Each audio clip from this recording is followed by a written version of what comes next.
Hey guys, Deathletter Magic here, and apparently earlier today we did already get sneak peek information about Time Spiral Remastered from Gavin Verhey. It was on some channel called Good Morning Magic. I know I've heard the name. It would appear from the thumbnails to be Gavin's channel, which I didn't know he had one. And yeah, this video was not posted or referenced in any way on Daily MTG that I saw, so I guess they thought his 18,000 subs would be enough to carry it when, I mean, hundreds of thousands of people will see it if it's on Daily MTG. And my God, I can't believe he has 18k subs with that clipping ass gain happy garbage mic. Fix it, Gavin. For God's sake, we just fixed that exact problem with Cinder's mic. By the way, go check out Cinder Shadow Gaming. His mic now sounds beautiful. Gavin's makes me want to remove my ears surgically, which is a shame because usually Gavin's one of the like chill, cool people at Wizards, believe it or not. I mean, I'm not sure if he's ever said something dumb about politics, but whenever he comes out and does a video, he's pretty cool and he's designed some of the cooler stuff. So, you know, I probably don't hate him. And trust me, when it comes to Wizards of the Coast, probably don't hate them is like high praise coming from me. Like the next ranking up is I hope they get hit by a bus. But before we jump into that, make sure you watch till the end because I have an interesting story involving one of my old Bitcoin wallets from 2012, which was corrupt and now isn't. But for now, Gavin's news. So I watched his thankfully 5-minute video instead of 60-minute live stream cringe-a-thon slog through cringe hell. And here's the big takeaway. I'm going to lead with the big story here about Time Spiral Remastered. So remember, Time Spiral had 121 purple rarity time-shifted cards. And they were just cards out of time because of, I don't know, the fractured time-space continuum, whatever, you know. They wanted it to be a half reprint set. Let's just cut the crap. So as much as I'd love to see some of those purple rarity cards come back because I'm a big fan of them, especially Dan or Dan or Dan or somebody tried to explain how the hell you pronounce that. It's like Dutch or something, which ironically I am, but doesn't mean I know what the little hat on top the A does. For those of you very confused right now, I'm German, Irish, and Dutch. Okay, there we go. Well, for the most paper-thin BS excuse I've ever seen somebody try to pass off as truth, they're ditching all 121. Absolutely zero of them are in this set. Time Spiral Remastered, the Time Spiral block reprint. And they're injecting 121 new cards. So it's just a Masters set.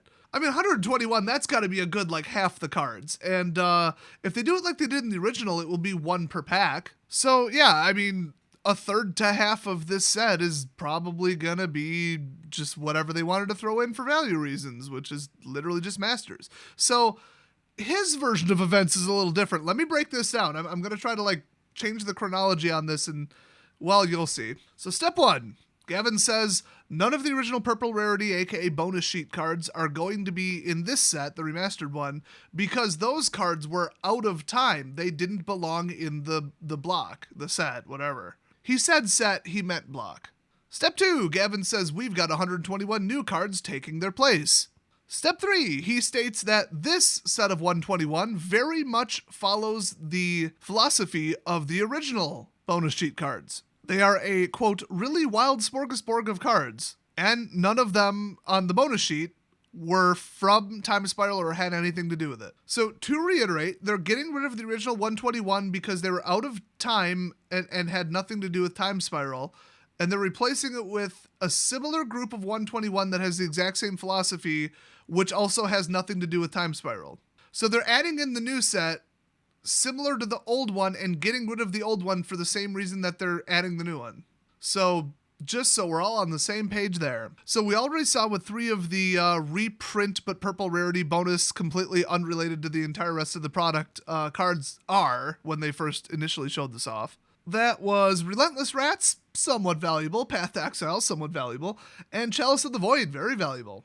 But also, in the new Kaldheim set boosters, the list was changed, and if you were careful enough to notice that Cranial Plating was given a purple rarity, even though it never had one before, you might have put 2 and 2 together and figured out that, oh, Cranial Plating is in the new Time Spiral Remastered set of 121 bonus cards, which nobody did. I heard a grand total of nobody figured that out. It's almost like that whole the list thing is a convoluted mess. People are confused by it. Nobody buys the set boosters, even though they should value-wise. And just nobody gave enough of a crap to notice. Honestly, if anybody noticed, they probably thought it was a mistake, like a printing error. So yeah, fourth card, cranial plating. It's banned in, I don't know, everything.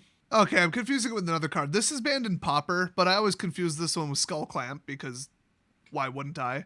Skull Clamp, by the way, is banned in Modern and Legacy, and in my opinion should probably be restricted in Vintage and banned from Commander. I hate that card. By the way, Gavin's hilarious Wizards of the Coast corporate speak, or maybe just Gavin speak, I don't know, translation of, hey, there's really high value in these 121 cards was, some of them will be, what did he say, high-level tournament bangers.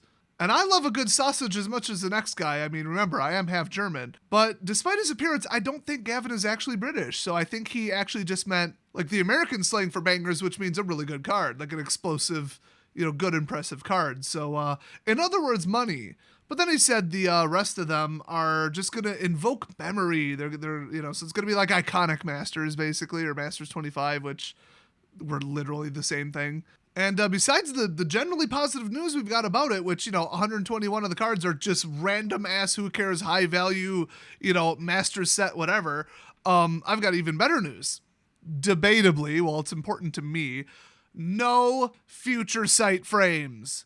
I have lost games because of that frame. I got the CMC of something wrong, played something invalidly at the wrong time and lost because I couldn't figure out that it was like backwards and the symbol was on the bottom, but it blended in with the background and then the number was on top and it should have been reversed.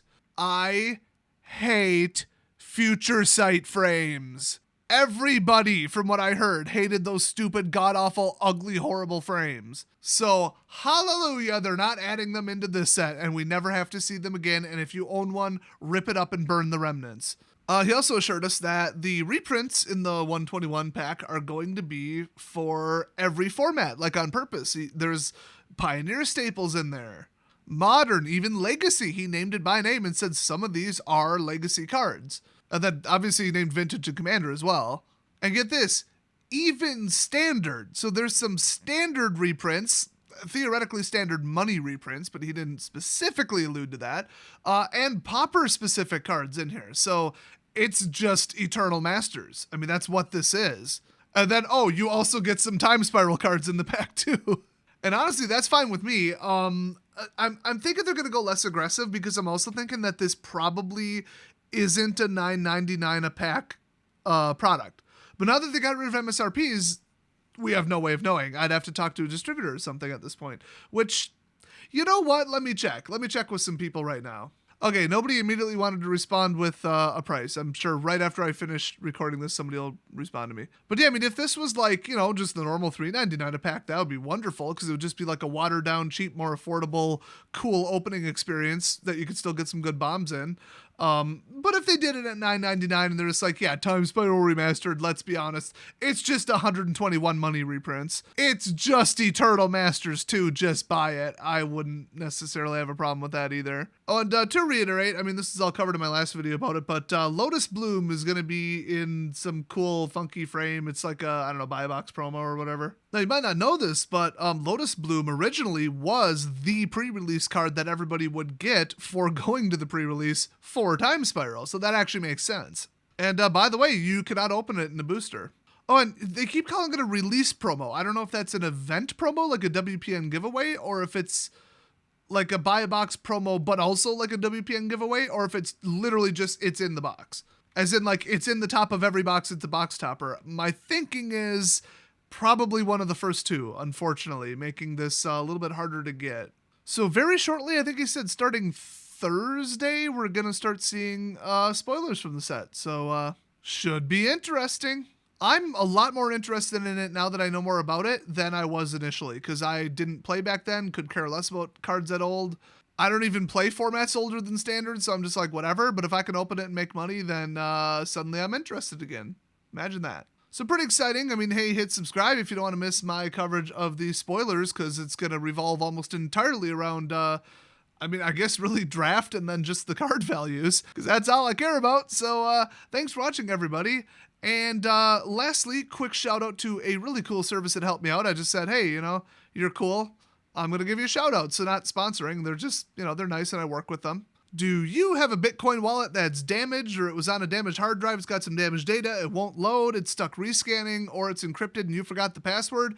You're going to want to head to walletrecoveryservices.com and talk to Dave Bitcoin, the legend in the community. This dude's been around since 2013, and when he said, hey, I'll help you fix your wallets, everybody said, go to hell, you scamming dumpster fire of a website. Because, I mean, if somebody gets a hold of your wallet, decrypts it, or whatever, fixes it, they could just steal your private keys and steal all of your currency. It was the most blatant scam ever. Except he realized that, wait a minute. If I just agree to a percentage of any wallet that I unlock, or repair or migrate the keys on, or whatever, then like do that for 8 years, which he's been doing, I'll make more than if I just steal 3 people's wallets. Can't argue with that. Now he's got hundreds of good reviews. So if you've got a wallet that you've given up on, an old Bitcoin wallet, Litecoin, as far as I know, any currency really, and especially if you're pretty sure there's a balance in it, and especially if you forgot the password, because that's very easy to get around with utter sheer brute force and lots and lots of watts of FPGAs and stuff.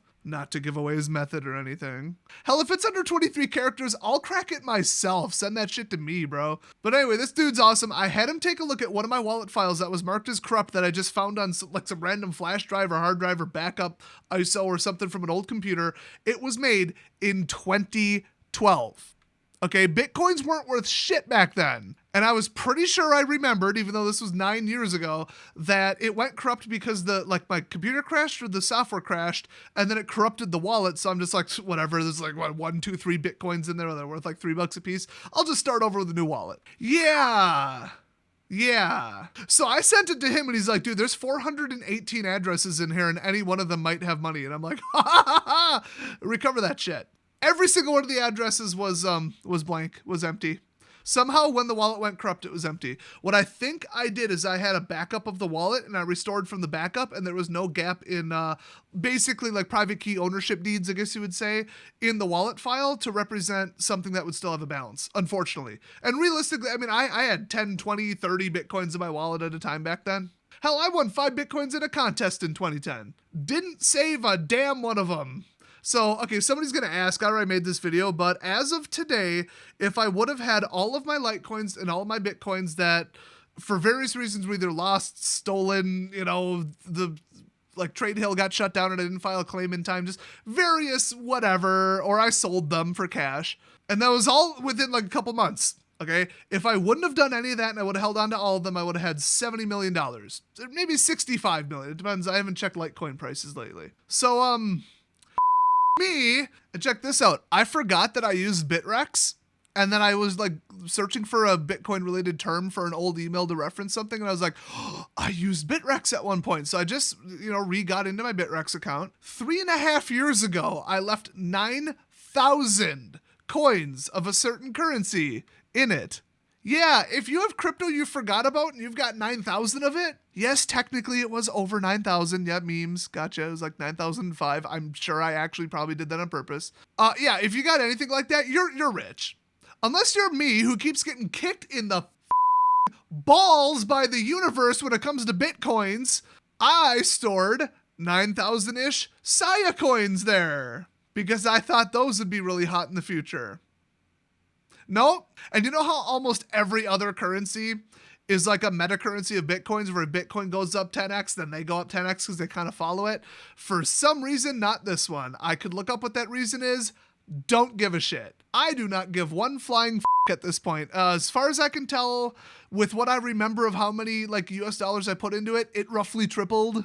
So, I mean, that's not bad. It's just Bitcoins were like, sometime in early 2018, they would have been, I think, like 17 grand, but like for like a day. So they were really like 12 to 14,000. And like even recently, last year, they were like 18 to 30,000. So, I mean, if I would have bought the Saya coins in 2016 or 17, assuming they existed, then that would have been a different story. But yeah, there's still like a fraction of a penny a piece, or like, I don't know, 1/5 of a penny, or I don't even remember. But basically it ended up being like $129 US worth. So, I mean, hey, if I flipped over my wallet cushion and found $129, hey. But check this out. Okay, so we're getting one of my friends, his name's Shane. Love him. He's great.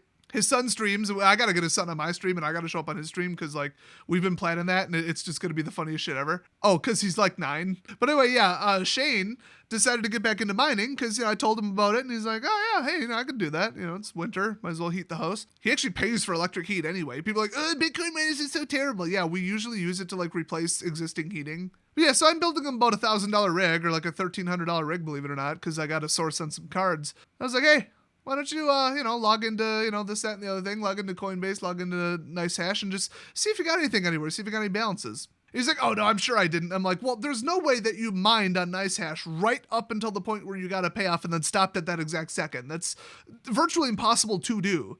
Oh, yeah, he left 0.003 Bitcoins there. You might think, 0.003, what's that? $200? It was like 0.0034 or something. So, yeah, just $200 you didn't even know about. Literally pays for like 1/6 of the rig. Oh, why can't that be me? Why? I took 45 Bitcoins out of MT Gox right before they collapsed. So that was nice. Trade Hill, they got 40 of my Bitcoins. And I was so fed up with the whole thing, sold off the other Bitcoins, I didn't even pay enough attention to file a claim and get like 30% of my money back. When I emptied my wallet, sold it for cash on local Bitcoins, I didn't keep a single Bitcoin because I didn't want to babysit a file and back it up and worry about, this, that, and the other thing failing and whatever. So I could have kept, 1, 2, 3 Bitcoins because they were $5 a piece at the point, when I sold them. Could have kept them, didn't. Had 300,000 Litecoins at an exchange, some, no name, whatever, probably a scam exchange. But they raced to the market to be the first one to sell Litecoins. So I sent them, 0.5 Bitcoins I got from like the sale of some electronics or something, or I don't remember where I got it. And I bought like several 100,000. It was somewhere between 30,000 and 300,000 Litecoins, and I just left them on the exchange. The whole point was I was going to buy up a ton of them because I was like, this is going to displace Bitcoin. It's a better system. I stand by it. It still is. Was going to dump them to a local wallet file and store them long-term cold, and I didn't because you couldn't run Bitcoin Core and Litecoin Core on the same computer because they like shared a DLL or a system variable or something that it wouldn't work. So I said, I'll do it later from a different computer. And then I didn't, and I left it on the exchange. And as far as I know, that exchange got shut down, got all the stuff hacked, stolen, exit scam. I don't know. It was some no-name exchange. That's why I wasn't going to leave the balance there. I did, yeah. And that's worth by itself about $60 million right now. So the moral of the story is really two. One, I wake up every morning and just want to die. And also, if you think you've got a corrupt or salvageable or like locked wallet, or you've got one sitting around somewhere but you don't know how to rescan it, it's from an older version of the Bitcoin Core or whatever, you got a backup wallet from online but you're locked out of the website, just anything like that, hit up your boy Dave on walletrecoveryservices.com. I mean, this is the only person that people absolutely trust to do it. And usually his terms are he'll just take 20% if he fixes it. Simple. Some cases he probably gets about $5. In some cases he probably gets $1 million. I mean, I've heard stories. So if that's you, hit him up. And I'm not saying that if you get a wallet recovered and suddenly become a multimillionaire overnight that you're obligated to send some to me just for letting you know how awesome this website is, but I wouldn't decline it. And by the way, seriously, I'm over it. I mean, I'm either just so numb at this point that I just don't give a About every 2 or 3 years, I got back into mining, and each time I made over $1,000. One time, I think I made 3,000 profit, and I think over the summer of the winter of 2017 to 2018, I made like several $1,000s. So I mean, I've made quite a bit of money lifetime in Bitcoins. It could have been more, but like, it could have been a lot more. I'm one of the few people that was into Bitcoins in 2009 to 2010 and didn't end up rich. And yeah, I could be pissed about it, but like, let's back up a little bit further. There's a reason I shouted out Boogie as like such a huge inspiration role model, because he had a horrible upbringing, horrible childhood, like unbelievably abusive and bad, which let's just say I can identify with a lot. And he turned out to be a successful YouTuber who makes money, and he's fairly level-headed, like compared to, a complete nut job on the internet. He at least gets a 4 out of 10 on the sanity scale. He's fairly well-adjusted, he's fairly based, and he sees things the way they are, and he's not like some crazy activist SJW nut job. I mean, it's like, there you go. Most of his opinions are pretty based, and he keeps it real. He's a little too far left for me, but like, hey, for somebody to have that kind of upbringing and turn out that normal and still be alive, I mean, let's just say I hit the jackpot and lucked out by not being in prison, dead, or on some serious drugs at this point, based on my wonderful upbringing. So to go from like I was the CIO of a company making pretty good money, now I could just dick around all day and occasionally make a YouTube video and sort of pay the bills. Yeah, okay, I lost $70 million. Shit happens. Overall, I mean, if I had to give my life a luck rating, it's still, it's above 50-50. And I probably would have been a rich, spoiled asshole if I got that much money in my 20s, to be perfectly honest. So maybe it's all for the best. But yeah, it's a shame that that wallet file that I had didn't turn out to have any funds in it, because that would have been interesting. But at least I got the thrill of logging into one site I haven't used in forever and seeing a balance there. But one last story, because apparently now this is the Bitcoin video, because who cares about Time Spiral Remastered? I logged into Coinworker, which was like a thing where you did like human heavy tasks, like look at these 100 thumbnails for a dating website, make sure that they're all humans, they're not, nude or whatever, it's an actual headshot or body shot of the person, and they're not hiding their head, and it's not like a pet, like a dog or a cat, which was pretty much everyone we eliminated was that. Just, is this a human being or is it not, and are they appropriately dressed? That's it. And I could do a page of 30 of those at like the speed of my mouse and internet, because I'm used to being a gamer. I got fast eyes. I'm good with pattern recognition, and an AI just isn't good enough to do it. So they paid us in Bitcoins to do like human intensive tasks like that. And I was so fast that I was making like $30 an hour. Pretty good website. Still exists, by the way, as far as I know. Then I thought, wait a minute. You had to hit like a pretty high balance back then, and I worked for them when Bitcoins were between $5 and $10. I bet you I left a good fraction of a Bitcoin at that website. So I recovered my account, got a new password, logged in there. I had left it had to have been 7 or 8 cents worth of Bitcoins there, because it was like $28. Oh, remember Philip J. Fry on Futurama, where he left like 12 cents in his bank account and ended up being like $100 billion or whatever, with interest over like 1,000 years? Yeah, apparently I didn't wait long enough. I didn't have quite the right amount of seed money there. If I would have had like $5 in Bitcoins, I would have had $50,000 in Bitcoins right now, because that would have been basically 1 Bitcoin, which, if I'm not mistaken, was actually the payout threshold. It might have even been like 2 Bitcoins. So that's another one where I got into it, and it was like 8 years later, and I was very disappointed that the balance wasn't 0, but also wasn't $1 million. I feel like they would have recovered it / done something with it, because my balance personally for that amount of time would have been worth more than their company is worth almost. Like at a certain point, send a brother an email, so yeah, that was just another disappointment. I think I got 5 more disappointing stories where I just barely dodged making millions of dollars, but this video is long enough. So let's just say, 10 to 12 times I could have been a millionaire and then I wasn't. So go subscribe to my emergency survival tips channel. It's the only one that looks like it's going to take off and make money. Screw this channel, screw Magic the Gathering. I am a little bit excited about Time Spiral, but I don't think it's going to make me $70 million. And to answer your questions, yes, if I made that much money and suddenly recovered that kind of dollars, I would absolutely attempt to buy Wizards of the Coast. Thanks for asking. So that's been your adventure down Des's crypto history. But yeah, walletrecoveryservices.com. Don't forget it. If it applies to you, go check them out. I'll see you guys next video.